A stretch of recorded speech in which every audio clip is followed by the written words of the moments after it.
Donald Trump will help stimulate the economy, also hoping to bolster their aggressive dissent with influence.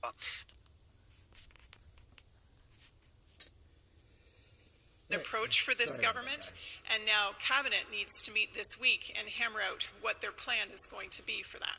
That's the CBC's Janice McGregor in Ottawa. Now, the pandemic is also playing out in New Brunswick's provincial election. People are voting for a new government today. As Brett Ruskin reports, COVID-19 is influencing both the process as well as the party platforms. It almost looks like a normal voting day. Lineups outside polling stations move smoothly, but with 2 meters maintained between voters. Masks and hand sanitizers are everywhere, and you put an X on your ballot with a marker that's been freshly disinfected. And just what are some of the issues being discussed in this election? Well, a lot has to do with COVID-19, specifically the recovery plan. The Progressive Conservatives want to cut back on infrastructure spending. The Liberals think more spending is needed to help stimulate the economy. Also hoping to bolster their presence, the Green Party and People's Alliance. Both those parties held the balance of power after last election's close results. With more mail-in ballots than ever and record-breaking advance poll numbers, we'll know tonight how the pandemic has affected turnout and possible future campaign strategies elsewhere. Brett Ruskin, CBC News, Fredericton.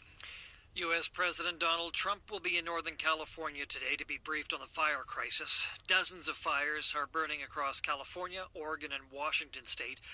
Over the weekend, Trump blamed the fires on poor forest management by the states. At least 35 people have been killed, but dozens more are missing. Strong winds forecast for today are adding more urgency for firefighters. Migrant children on the Greek island of Lesbos are demonstrating today. They chant and carry signs saying, "No camp, freedom, and we die every day." They and their families were left stranded after last week's fire that destroyed their overcrowded camp. People are demanding to be allowed to leave the island, and many of the migrants are refusing to go to emergency shelters, saying they want to move to EU countries. Greek and EU officials are promising a new, modern facility to replace the burned one. The U.S. Gulf Coast is still cleaning up from Hurricane Laura last month and is now bracing for Hurricane Sally. The tropical storm is expected to reach hurricane status before it makes landfall early tomorrow.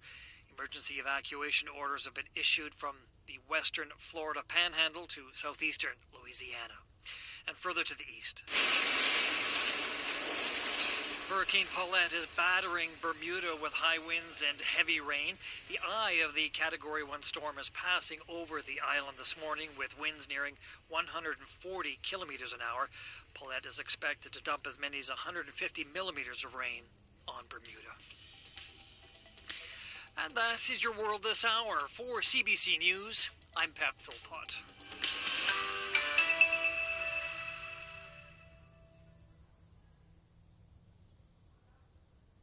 From CTV News at 10:05 a.m. today.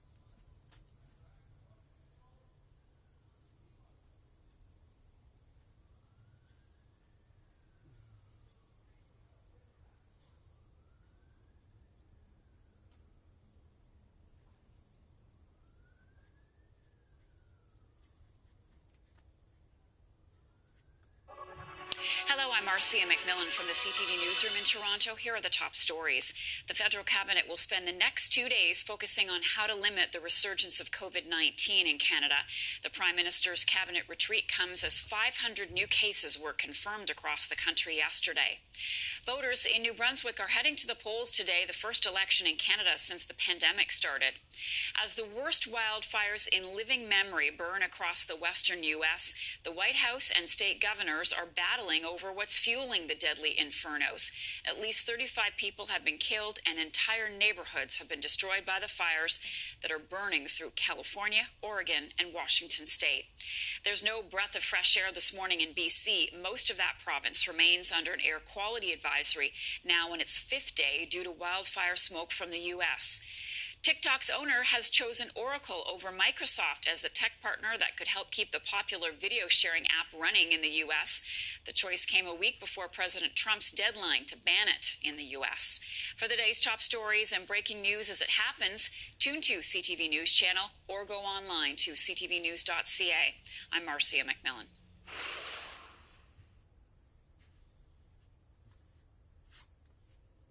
From CNBC Tech Check at 5:02 p.m. last Friday.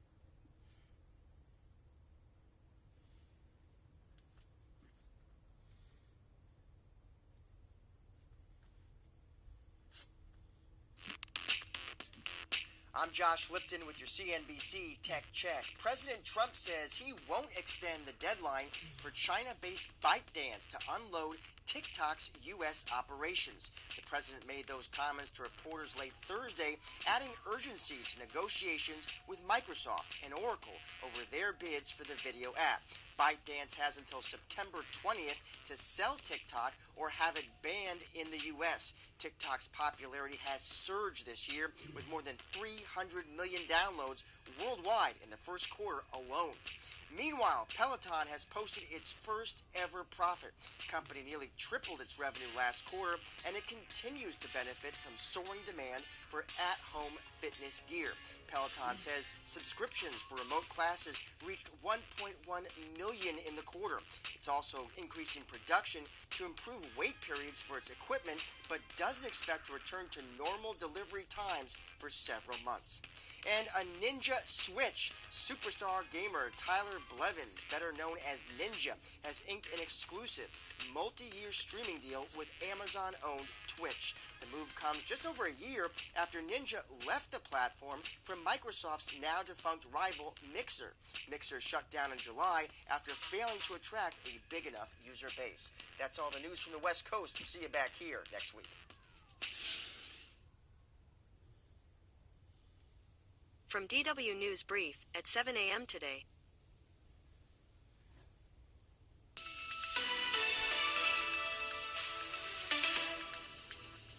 This is DW News, and these are our top stories. Israel has become the first country to impose a second national lockdown to combat a surge in coronavirus cases there. Prime Minister Benjamin Netanyahu says the 3-week closure will begin next Friday, the start of the Jewish New Year holiday. Israel has been seeing some 4,000 new cases per day. Yoshihide Suga has been elected the new leader of Japan's governing Liberal Democratic Party. His leadership paves the way for him to become the country's next prime minister. The vote comes after Prime Minister Shinzo Abe last month announced that he would resign due to ill health. The German government says 3 laboratories have independently confirmed that Kremlin critic Alexei Navalny was poisoned with the nerve agent Novichok. Specialist labs in France and Sweden confirmed initial results from Germany. Berlin says it is renewing its calls for Russia to explain. This is DW News from Berlin. Follow us on Twitter and Instagram at DW News. And do visit our website, dw.com.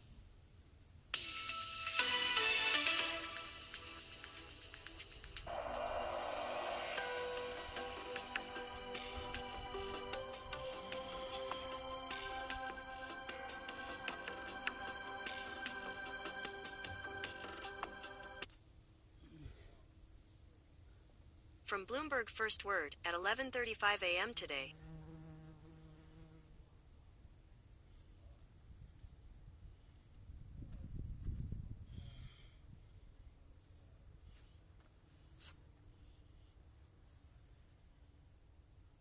Oracle has confirmed it is part of the TikTok proposal submitted to the U.S. Treasury Department.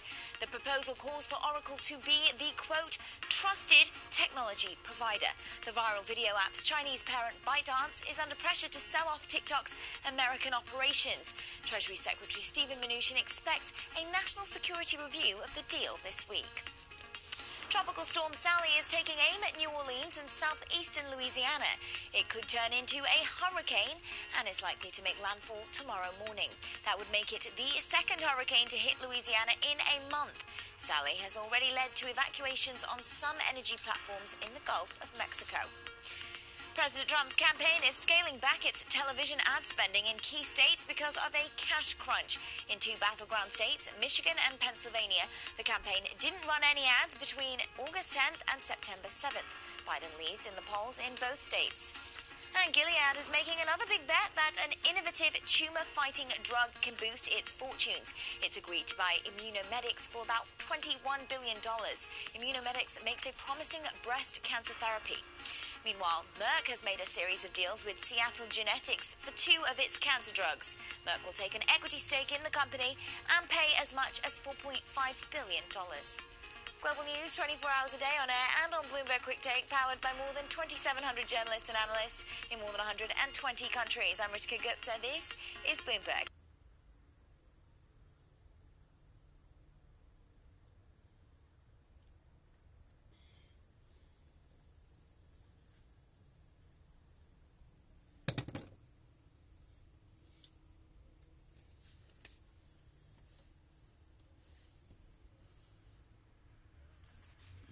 Nope. Oh, but he's obviously an epidemiologist. Nope. Oh, okay, all right, but Atlas is probably a physician with loads of experience advising politicians, yeah? Nope. Okay. Well, tell me he's not just some guy who the president saw on Fox News a bunch. Bingo. Those who are not at risk to die or have a serious hospital requiring illness, we should be fine with letting them get infected. The policy of total isolation is actually destructive and is literally killing people. By having total population isolation, we are preventing natural immunity from developing. Great. After 6 months of various states of lockdown, quarantine, social distancing, and mask wearing, 200,000 deaths and some 6 million cases, President Trump has brought in Fox News' neuroradiologist-in-chief to advise him on COVID-19. And the worst part is, according to reports from the Washington Post, he's kind of into herd immunity as a path forward for the United States. When you get immunity and low-risk groups infect each other, there's a blockage of sort of the pathways to the vulnerable. This is called herd immunity.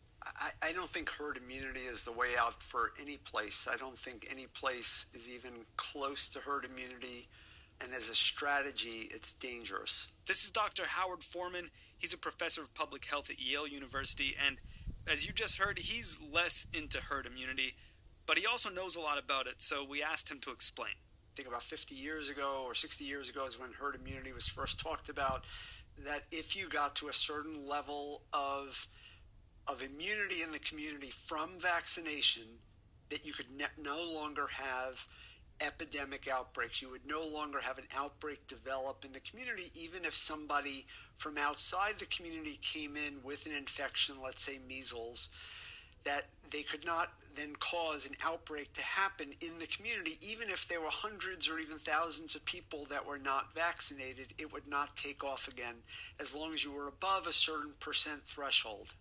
Well, since we don't have a vaccine yet, how many Americans would have to get COVID-19 for herd immunity to be plausible in the United States? So first things first, we don't even know that having had COVID-19 gives you true immunity. You know, there's several different things that may be the outcome of having prior COVID-19. One is that you cannot be infected anymore. That would be full immunity. The other is that you could be infected, but you wouldn't get the disease again. A third is that you might get infected, can't get the disease, but you could shed the virus, but at a much lower level, let's say, so that you're not spreading it nearly as much. So we don't have answers to those questions yet. As you know, in the last few weeks, we've learned of at least 4 cases around the world where reinfection has occurred. In Hong Kong, a patient is believed to be the first person to become reinfected with COVID-19, and other cases in Europe are being investigated. This as health officials prepare for a full flu season lurking just around the corner. But let's assume for the moment that anybody who gets COVID-19 has full immunity and can no longer spread it.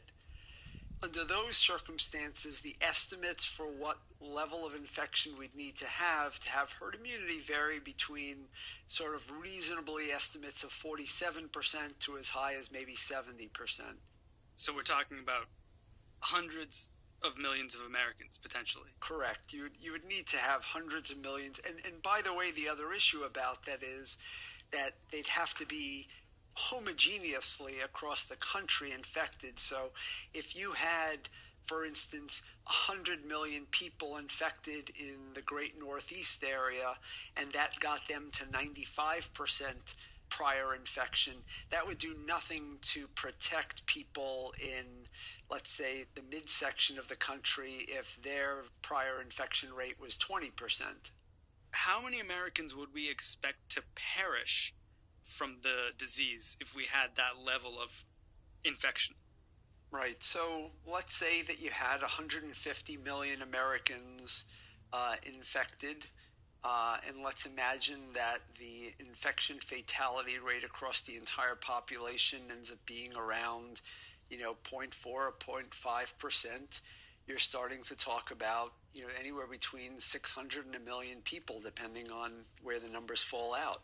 What would that look like for American cities, American states, not to mention families, friends destroyed, lives destroyed? Yeah, look, I think when we just count the deaths, and I say just in, very sort of facetious manner, we're underestimating all the harm from this. The deaths are the tip of the iceberg.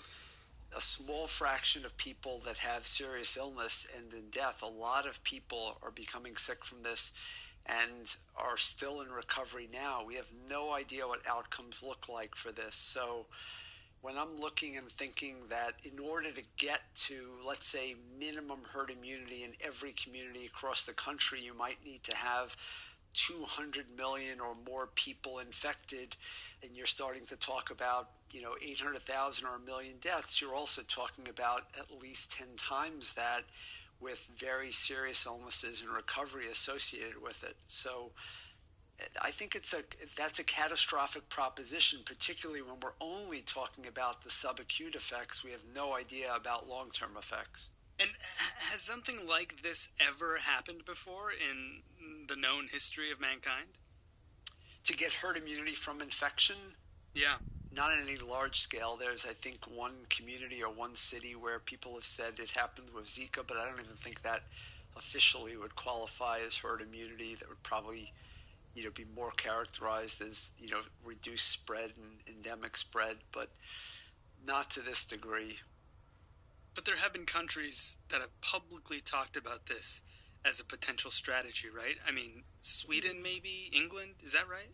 Right, so England briefly contemplated it. But after models showed how badly UK hospitals would be overwhelmed in such a scenario and the potentially hundreds of thousands of deaths it would cause, priorities have shifted. Sweden briefly contemplated it and then really has not pursued that strategy. Sweden took a different tack, not shutting down, trusting citizens to follow social distancing on their own, and putting a priority on so-called herd immunity. The results were mixed. And right now, in fact, there's a letter signed by a lot of scientists urging Israel to pursue, the Sweden approach / herd immunity. So they do use this term, but I just don't, when I read what they're actually saying, either they don't know what's going on in Sweden or they are trying to misuse this term.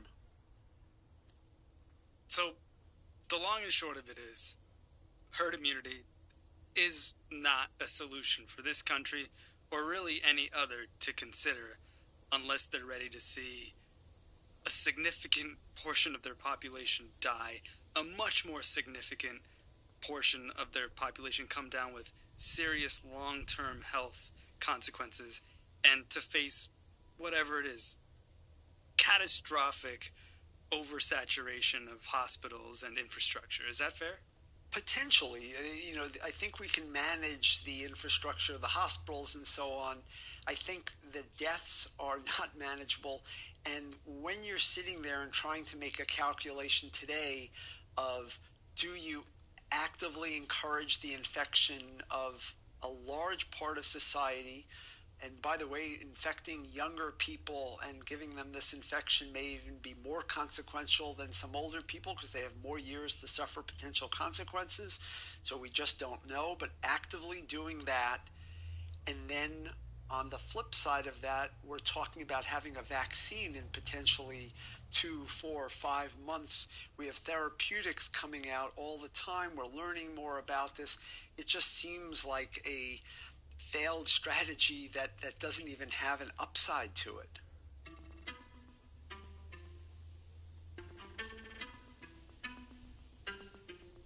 Okay, so herd immunity is out. Even the White House is now denying it's considering herd immunity as a potential path forward. So what can the United States do in the meantime?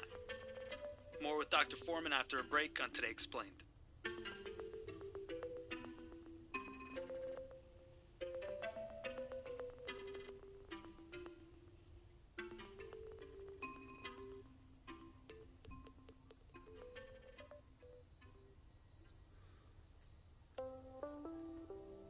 Not gonna lie, went to the kitchen to eat some lunch today and decided that it would be a Ben & Jerry's ice cream kind of lunch today. And it's not an everyday thing for me. Cast Arvel Quality, and you can find some ice cream in the freezer.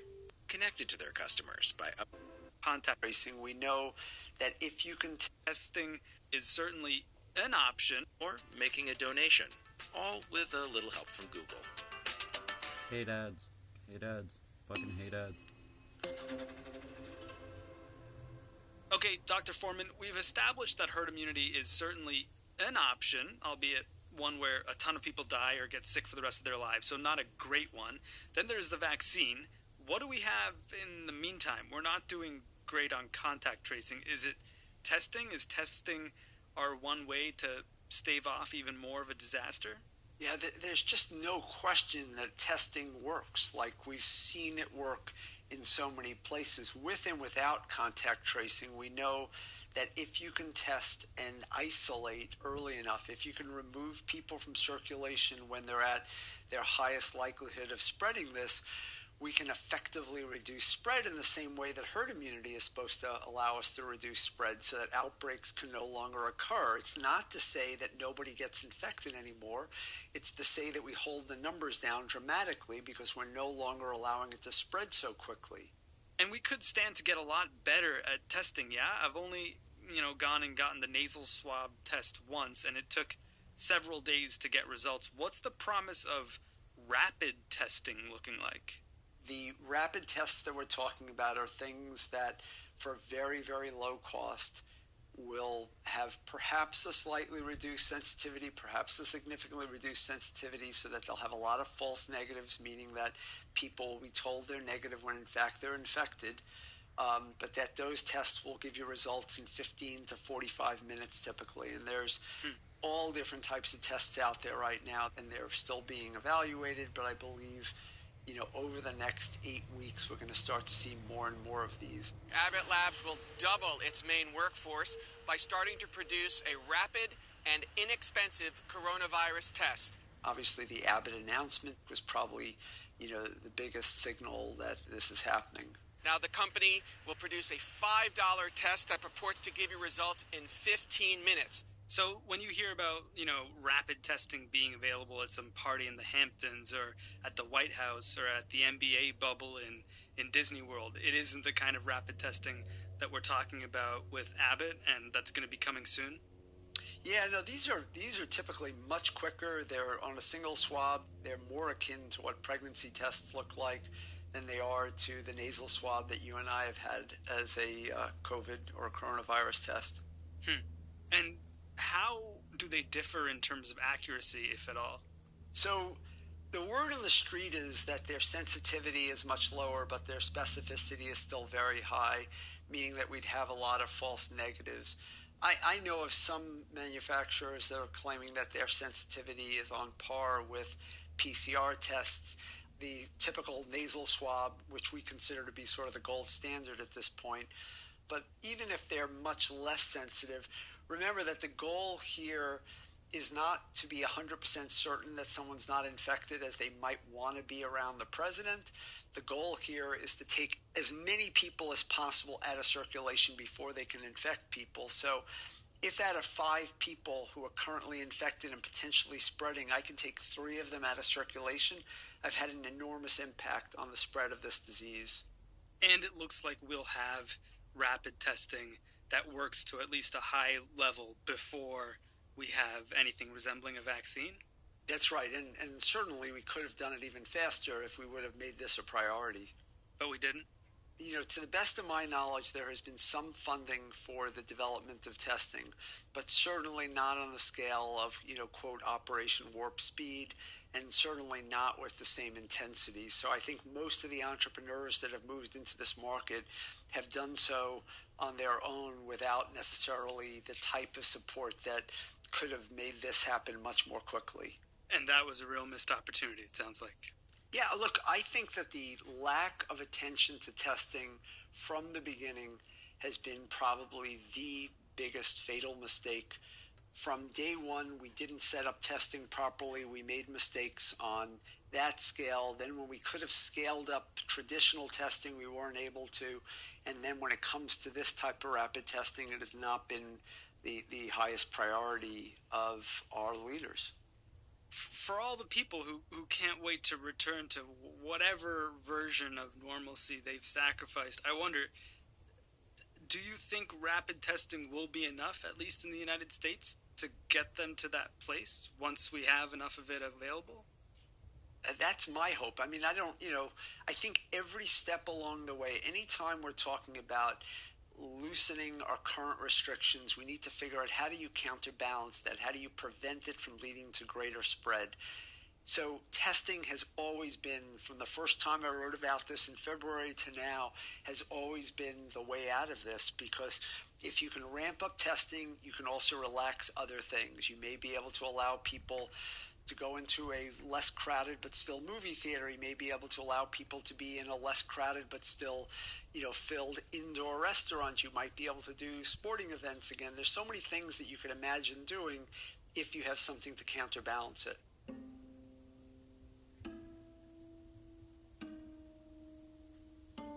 I would say that of all the things that I've failed at in the last 6 or 7 months, the one that I think is my biggest failing is how naive I've been. I was absolutely certain when Vice President Pence said that we're going to have those test kits out, that we were going to have them. I was absolutely certain, even though I don't necessarily believe him on other things, that when the president said if you want a test, you'll be able to have a test. So I think it's unfair for me to continue to be naive and say I believe this, but I've been optimistic because talking to people in this field about what they're doing and what they're innovating with, I have optimism in entrepreneurs, and I think entrepreneurs are telling me that by November we're going to have more rapid testing available. I hope it scales up as fast as I'm saying, but I'm pretty sure we're going to have substantially more than we do today.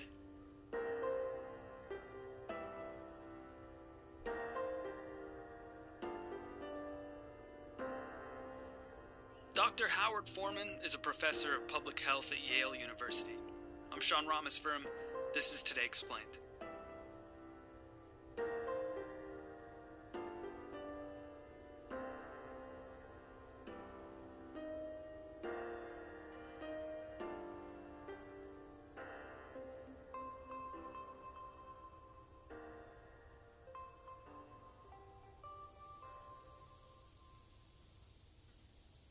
Hi, I'm Avery Trufelman, and I'm the new host of The Cut podcast from New York Magazine and the Vox Media Podcast Network.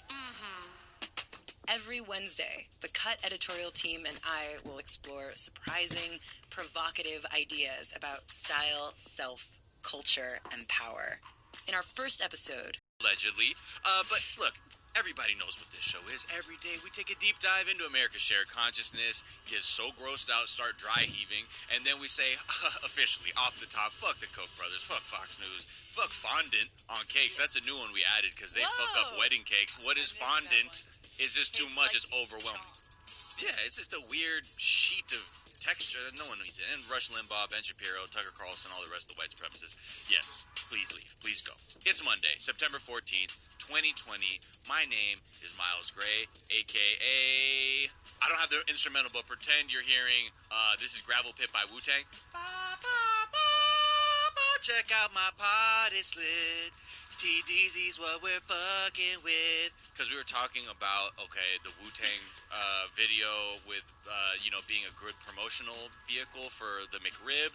That's where that came from. Christy Yamaguchi Mane caught that reference, spun that into AKA, turned that just dirt into gold, straight up alchemy. So shout out to you at Yama_Gucci Mane, GUCCIMANE. He's on the run from the Twitter fed, so he has to kind of keep him guessing.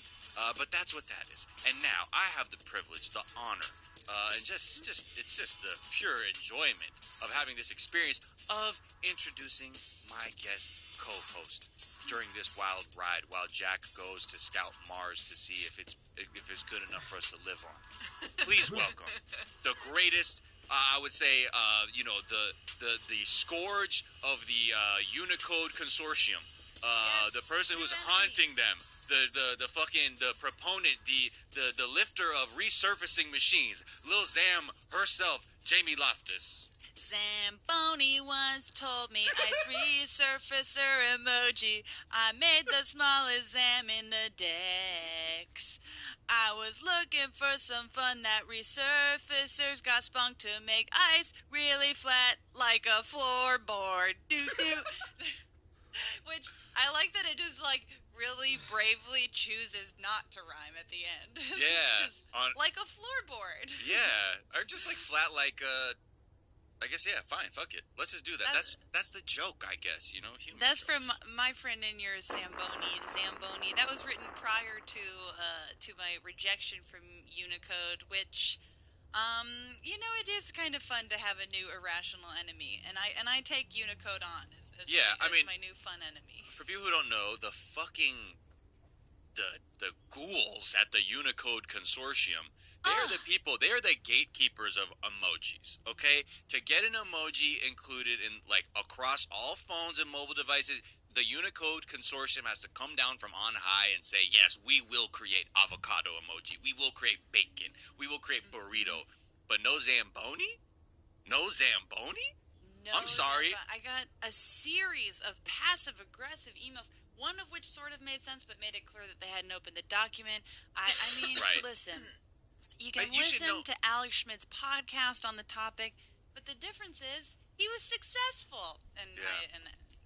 Well, I think what we need to do is we need to, like any great campaign, is we need to mobilize our allies in Scandinavia and other cold countries where ice sports are respected and exalted, and say, they're trying to leave out a critical piece of infrastructure that gives us the winter sports we love and hold so dearly.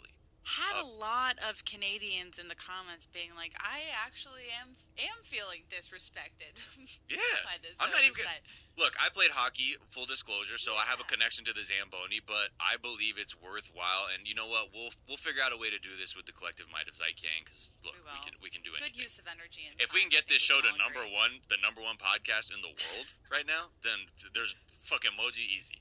But before we do that, we got to bring in our guest, someone who I love having on, because her takes ain't fakes. Her takes are real, and they hit harder than steel. It's the one and only Zara Norbach! What's up? There she is.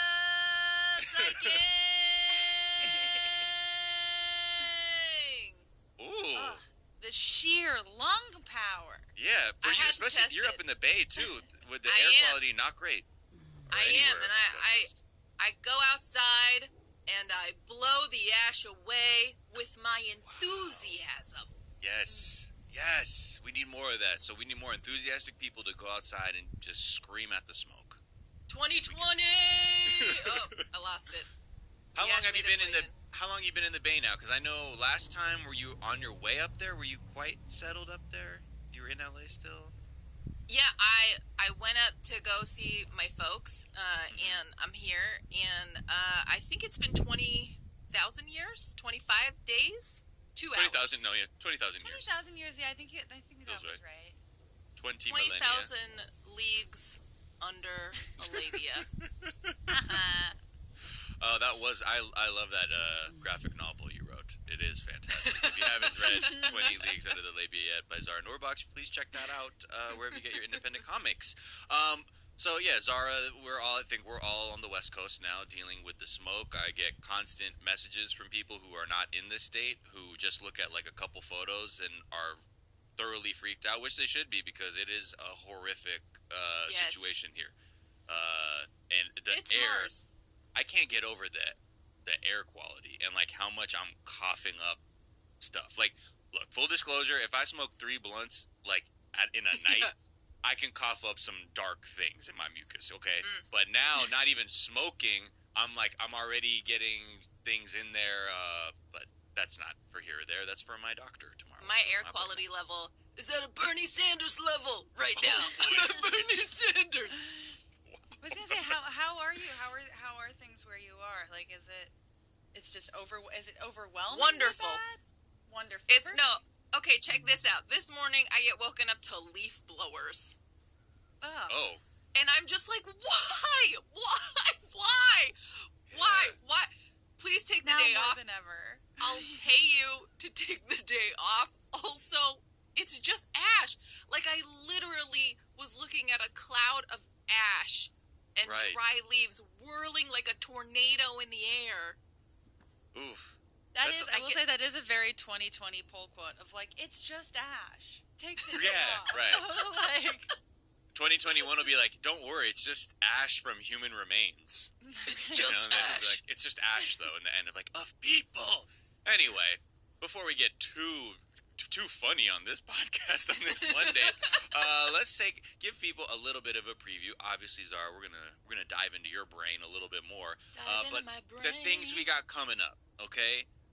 We're gonna have to check in with I chimed in with a haven't you people ever heard of not causing a fucking panic. No panic at the shit show. It continues because now there's all little nooks and crannies and nuggets that are coming out of this. A new one, this time about Mohammed bin Salman, as well as some more defense weird logic deployed by Fox and friends to try and excuse Trump's admissions. Then we'll talk a little bit.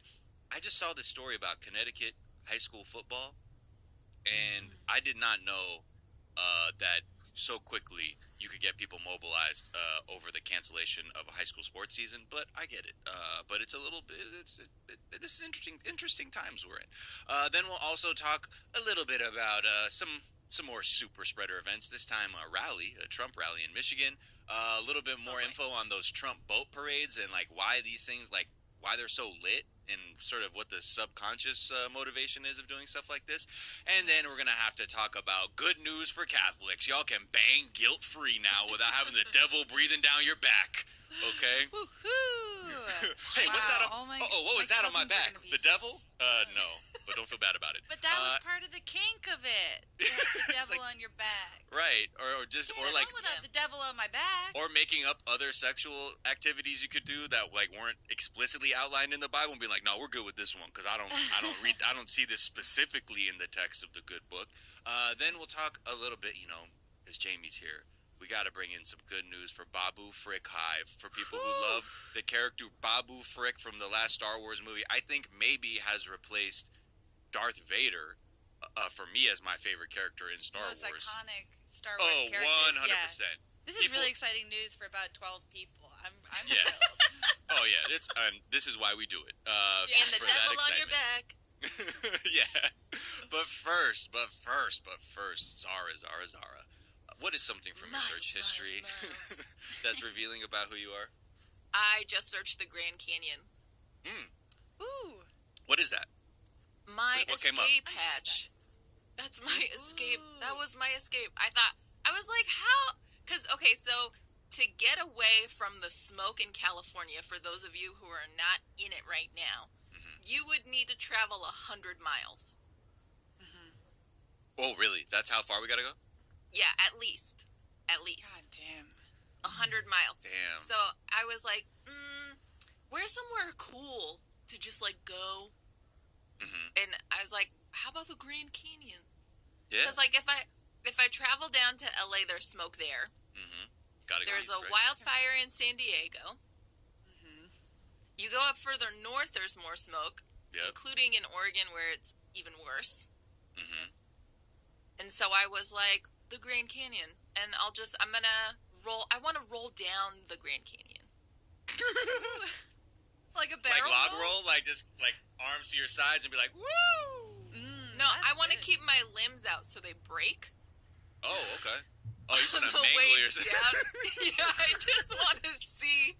Because, 2020, why does it get to initiate all the damage? I just want to see what I can do. Just like a kid, be like, I bet I could survive that. Let me just try. I want a picture of myself at the bottom looking like a broken matchstick. That's what I want. Oh, the thoughts we have. Love that energy you're bringing. Jamie, you got away from the smoke. You were away from the smoke. Did you come back towards the smoke as your great journey across these United States came to a conclusion, or had the fire already began? We got here. Lucky us, we got here right in time for the fire to start. Oh wow! Because the party simply doesn't start until but yeah, no, we did not get here. We got here, I think, the day before fires really started kicking up, and we almost stopped at the Grand Canyon, but then it was like, no, there's probably, I don't know if there's going to be too many people there. Traveling is so confusing that it's just like impossible to know like where is it safest to stop. I think the answer is nowhere. It's true. Yeah.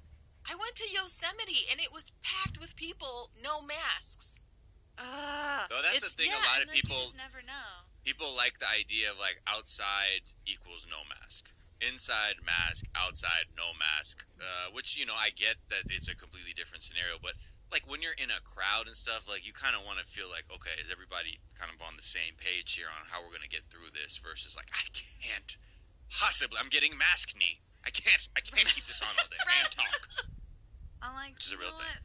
Maskne is definitely a thing, and it's just something I really embraced as a part of my life. I got a weird pimple on my nose from having it all covered all the time. Oh yeah. Anyway, you gotta get Maskutane. Maskutane is the shit.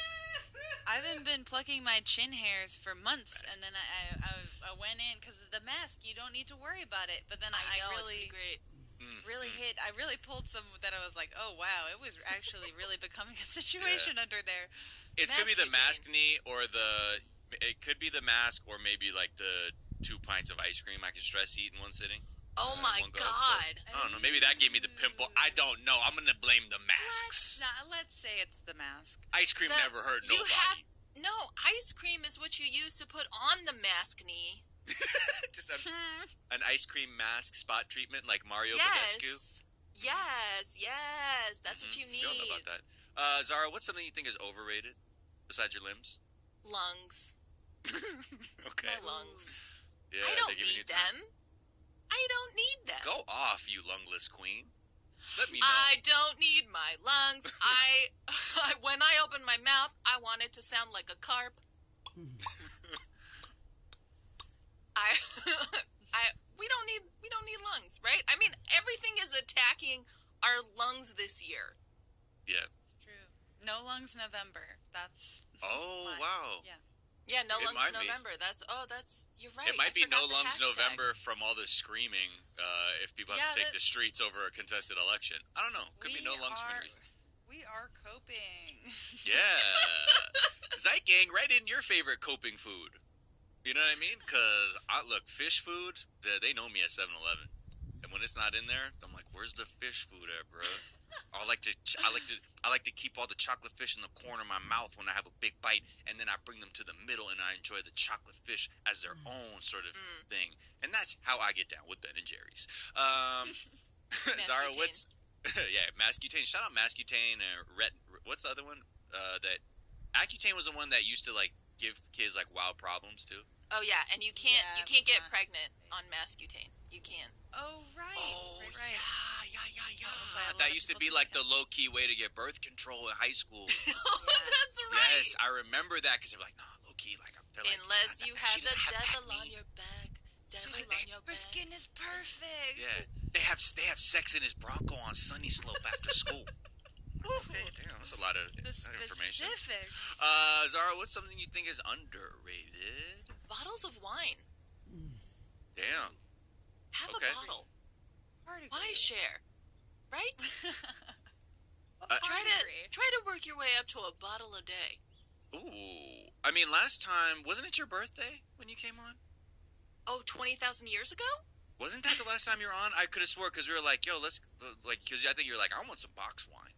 I think it was yesterday. Yeah, I was like, Yeah, or box 20,000, wine. one of them. Yeah, one of those. And I am done with the wine now. Mm-hmm. So it's time to re-up. I might move to gin. I've been like whining it up. Mm-hmm. Whining, dirty whining. Okay.